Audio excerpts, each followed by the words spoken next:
Ja, Bjarni, jafntefli í skemmtilegu leikjum fram í dag, svona, hvernig líður eftir leikinn? Bara svekkjandi, en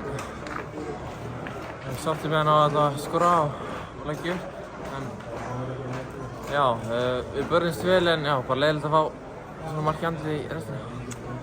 Já, nú eru tryggðir í efri hluta deildarinnar, það hlýtur að vera góð tilfinning.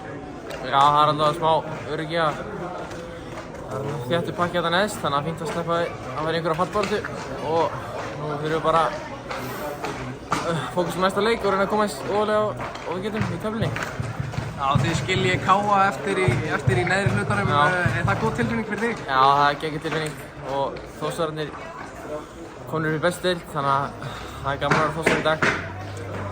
Hvernig var fyrir því að sjá þinn uppeldisklúbb komast aftur í efstu deild fyrst skipti síðan 2014?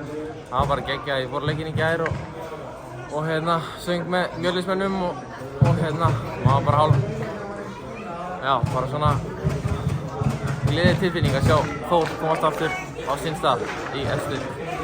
En svona að þinni innkomu, það var lítið búið að gerast í sóknarleik FH eða allan tíman í leiknum.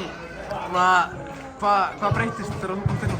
Bara við komum alltaf þrír inn á og áttum bara að koma með kraft inn í leikinn og bara ég er mjög sáttur með að ná að leggja upp og skora og hafa einhver áhrif á leikinn. Takk fyrir.